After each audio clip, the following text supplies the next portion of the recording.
పత్రికా సమావేశాల్లో కానీ, మీటింగుల్లో కానీ, లేకపోతే ఎవరితోనైనా మాట్లాడినప్పుడు కానీ, లేదా ప్రతిపక్ష నాయకుల్ని కానీ విమర్శించేటప్పుడు కనీసం ఒక్క బూతు పదం కూడా మాట్లాడకుండా అచ్చమైన స్వచ్ఛమైన భాష మాట్లాడే మన స్పీకర్ అయ్యన్న పాత్రుడు గారు అసెంబ్లీలో మాట్లాడుతున్నప్పుడు డిప్యూటీ సీఎం పవన్ కళ్యాణ్ హాయిగా నిద్రపోతున్నాడంటూ కొంతమంది ట్రోల్ చేస్తున్నారు. ఆయన నిద్రపోతున్నాడా లేదని విషయాన్ని పక్కన పెడితే ఎందుకు నిద్రపోతున్నాడు, ఒకవేళ నిద్రపోకుండా ఎందుకు అలాగ ఆలోచిస్తున్నారని కూడా మనం ఒకసారి మననం చేసుకుందాం. ఆయన ఒకవేళ నిద్రపోతున్నాడు అనుకుంటే అనవసరంగా ప్రజలు నన్ను గెలిపించి అసెంబ్లీకి పంపించారు, షూటింగ్ గ్యాప్లో షాట్కి మధ్యన క్యారవాన్లో దూరిపోయి చక్కగా హాయిగా నేను ఎంజాయ్ చేసేవాడిని. జూనియర్ ఆర్టిస్టులు వాళ్ళందరూ కూడా చుట్టూ ఉండేవాళ్ళు, వాళ్ళతో కొంతమంది ఎంజాయ్ చేస్తూ నేను ఉండేవాడిని. అలాంటి నన్ను అనవసరంగా గెలిపించి ఈ అసెంబ్లీకి పంపించారు జనం అని బాధపడుతూ నిద్రపోతున్నారు.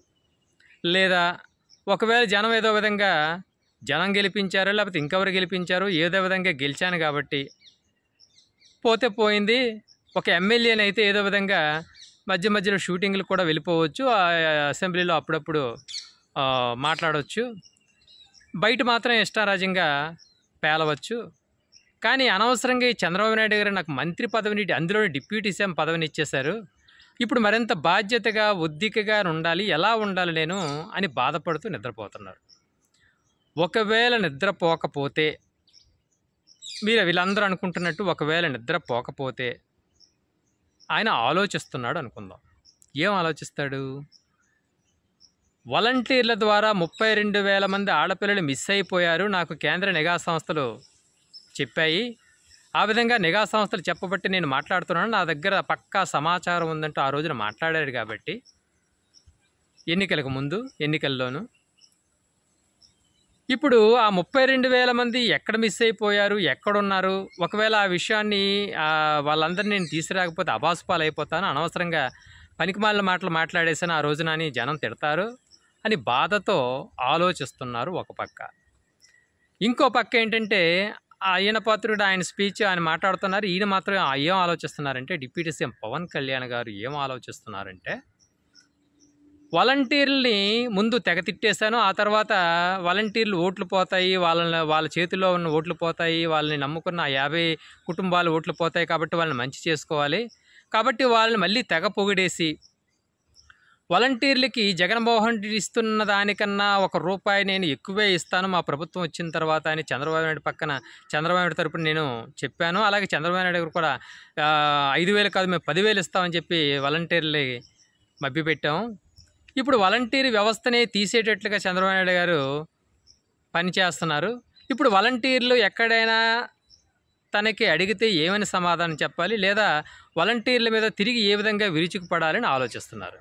అంతేకాకుండా ఇంకా ఆయన ఏం ఆలోచిస్తున్నారంటే వైసీపీకి ఎలాగూ 11 మంది ఎమ్మెల్యేలు ఉన్నారు, మనకి 21 మంది ఎమ్మెల్యేలు ఉన్నారు, టెక్నికల్గా మనకి ప్రతిపక్ష హోదా ఉంటుంది అని ఆలోచిస్తూ ప్రభుత్వంలో మనం భాగస్వామి అయ్యాం కాబట్టి ప్రతిపక్ష హోదా రాదేమో అని ఇంకో పక్క ఆలోచిస్తూ ప్రభుత్వంలో భాగస్వామ్యం అయితే రోజు చంద్రబాబు నాయుడు గారు, స్పీకర్ గారు, లేకపోతే మిగతా తెలుగుదేశం నాయకులు, తెలుగుదేశం ఎమ్మెల్యేలు, మంత్రులు వీళ్ళందరూ కూడా నన్ను పొగుడుతూ ఉంటారు, ఆ విధంగా నన్ను అణిచివేస్తున్నారు, ఏ విధంగా మాట్లాడకుండా చేస్తున్నారు, ఆ పొగడ్తలకు పొంగిపోవాలా, లేకపోతే ప్రతిపక్షంలో ఈ ప్రభుత్వంలో భాగస్వామ్యాన్ని వదులుకొని ప్రతిపక్షంలో ఉండి చంద్రబాబు నాయుడిని ప్రశ్నించాలా అని డైలమాలో ఉంటూ, ఒకవేళ ప్రభుత్వంలో భాగస్వామ్యాలను వదిలేసుకొని ప్రతిపక్ష హోదా తీసుకుని ప్రతిపక్ష నాయకుడిగా ఉంటూ చంద్రబాబు నాయుడు కానీ లేకపోతే ఆయన విధానాలు కానీ ప్రశ్నిస్తే మళ్ళీ వీళ్ళందరూ కూడా తెలుగుదేశం నాయకులందరూ కూడా పాత రోజుల్లాగా మళ్ళీ మన మీద పడతారు, అలాగే తెలుగుదేశం అనుకూల మీడియా కూడా మన మీద పడుతుందని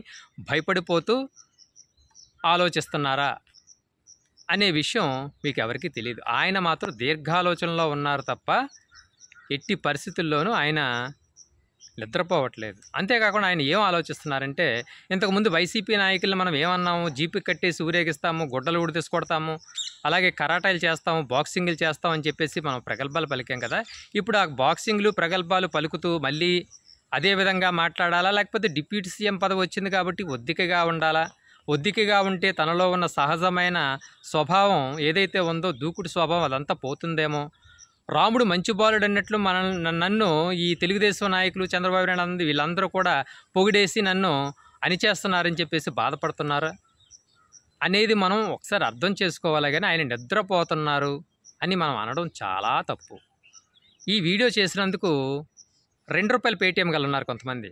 ఈ ₹2 పేటీఎం గల మా డిప్యూటీ సీఎం అని అంటావా, మా చంద్రబాబు అని అంటావా అంటూ కామెంట్లో రెడీగా వచ్చేస్తూ ఉంటారు. అంటే ఒక్కొక్క కామెంట్కి వాళ్ళకి ₹2 ఇలా ₹2 వాళ్ళకి ఇస్తారనమాట. ఇన్ని కామెంట్లు పెడితే ₹2 వాళ్ళు పేటీఎంలో వేస్తారు. కాబట్టి ఈ ₹2 పేటీఎం గల అందరూ రెడీ అయిపోతారు. కావస్తే చూడండి.